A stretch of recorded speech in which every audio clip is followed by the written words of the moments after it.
What's up and welcome back. I'm John Stark from HackTheMovieGuy.com, your favorite blind film critic, and today we're going to talk about Fight or Flight. Fight or Flight. This is a 2025 action movie starring Josh Hartnett. It was released by Vertical Entertainment in May of 2025. I just now saw it. It has audio description. I'm really excited about that. It has audio description by a company I've never heard of before and a narrator I've never heard of before. I was like, what? What? At the end of this, I was just... What are these companies? I feel like this happened to me so much recently with companies just like crawling out of the woodwork all of a sudden. Like, are people like making AD companies like in their home? Where are these companies coming from? Like, how did you get even hired for this gig? So yeah, Vertical slapped some AD on this. So what is it? Well, it's I think, wasn't there a movie with like Kelsey Grammer? I didn't see it, but like there was like a plane that was like flying the whole time or something, and there were like bad guys on board, and there was a fight. I don't know. I remember seeing like some people joking about the quality of the trailer of the film. Uh, this is Josh Hartnett plays a I don't know, like a D-list agent who basically is homeless, and he gets called to action to track down this secret spy that people don't even know what they look like because their name is Ghost. Very, very original. Love the originality. Points. Um, I wonder if they know what the entity is.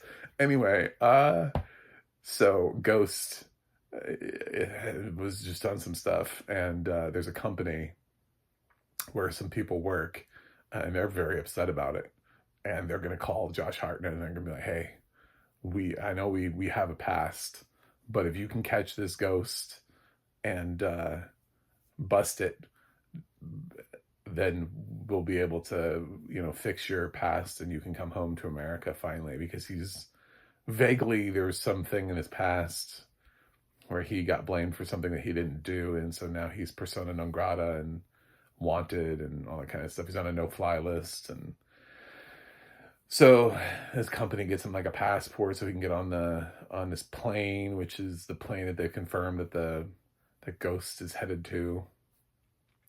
Problem about this is that the information on Ghost has leaked online. So when Josh Hartnett gets on the plane, the company that hired him finds out that everybody else knows because it was on the dark web.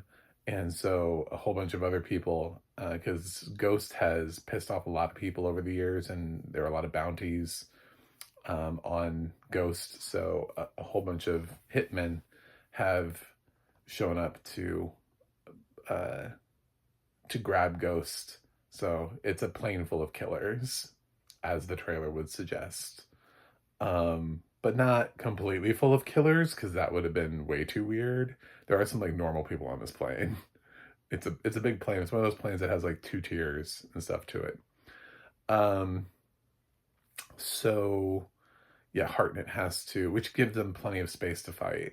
And by the way, because that's important in this, he has like spacious, even the audio description points out like there's a spacious like first class bathroom, and I was like, what's spacious for a plane? I mean, there's spacious inside of a house, you know what I'm saying, or like inside of a hotel. One time I got upgraded at a hotel. They like fucked up a reservation or whatever, and their like presidential suite was like open for the night, and I ended up getting, I was just, oh my god. Or like executive suite, it was like huge, and the bathroom was ridiculous. I was thinking, I was like, what even is this? There's 2 of everything. Like, it was just like a double bathroom, but like connected. So like at one end there was a sink, and on the other end there was a sink. There were like 2 showers, 2 bathtubs. It's like, what is this bathroom? Like, you can do everything, 2 toilets. It was just like this massive, unnecessarily large bathroom. Um, I was like, wow, you can have so many people in here doing multiple things at the same time. The possibilities are endless. Uh, so yeah, it's um I don't know what massive is for a plane. It can only just be so big. So there are fights on the plane. He has to fight a whole bunch of people.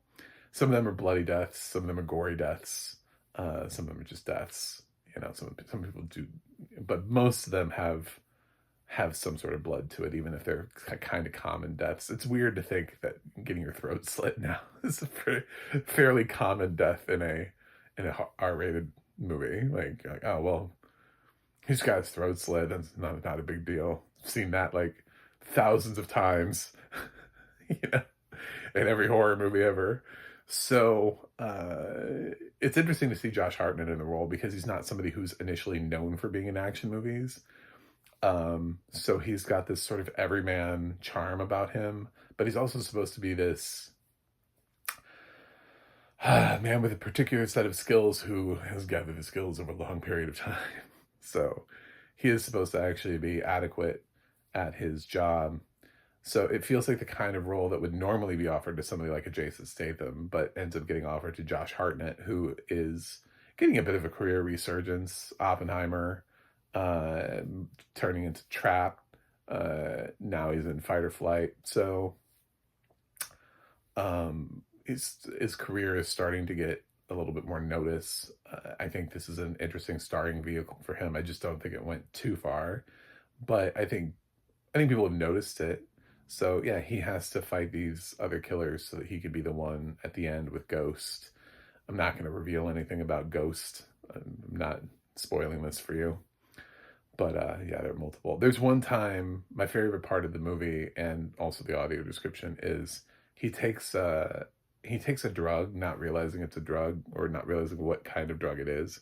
And it's like a hallucinogenic. It's like frog venom, like toad venom.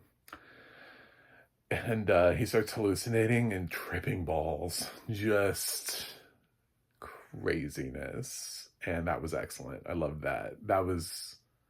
That whole section was phenomenal because it changed his perspective. So we would cut between what he was seeing and what was actually happening. So like he would kill people and it would seem like it was this like glorious sort of like hyper, almost anime type of thing that was happening with like colors and rainbows and all this kind of stuff, and all the colors and rainbows are like blood spewing everywhere. So I thought that was creative. That was fun. Otherwise, yeah, it is what it is. And Hartnett has to fight a bunch of people and save the day. So does he? Will he? You have to watch the movie to find out. Who's Ghost? Is it Ghost from the Marvel Cinematic Universe? Is this a side project? Is this one more film that you're gonna have to watch before Doomsday? So yeah, I thought the audio description was pretty good from whatever hell company, Four Pines or something. I don't know. And the narrator, who again I've never heard of, but yeah, interesting. Actually, this random company that I'm pretty certain has never made an audio description track before made good audio description. Kudos to you for that, sir. I didn't have any problems. I thought the violence was appropriately described. It's not a horror movie, so it didn't need to be scary. It just needed to be violent. The narrator has enough verb in him, enough pulse going on that he sounds human. So I don't have a problem with, sometimes we hire narrators who are a little too flat.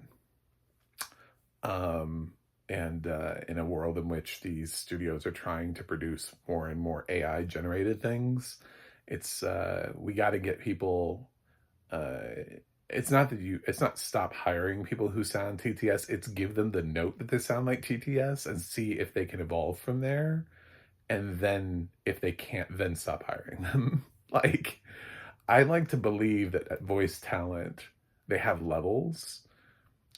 Otherwise, then they don't have talent. They're just a voice. Like, voice talent insinuates the fact that you have talent within your voice. So otherwise you're just a voice, in which case there are other voices some of them have talent. So this guy's fine. Anyway, yeah, this is Fight or Flight was fine. I think about some like other action movies. I mean, we've seen a couple already this year, like Novocaine, Ballerina. This is between those two for me. I liked a little bit more than Novocaine, but not as much as Ballerina. So that would be where this film is in terms of those sort of punch and kick films. Kick, punch, punch. AABB, AABB. For video game enthusiasts. Oh, God. Fight or Flight. Yeah, I'm going to give it a 7.6 out of 10. So I liked it. But like I said, it's beneath Ballerina, but above Novocaine for people who have short-term memory and can only think about films in 2025. Yeah, it feels right. Anyway, let me know what you think about Fight or Flight in the comments, and I love you, and I'll see you guys on the other side.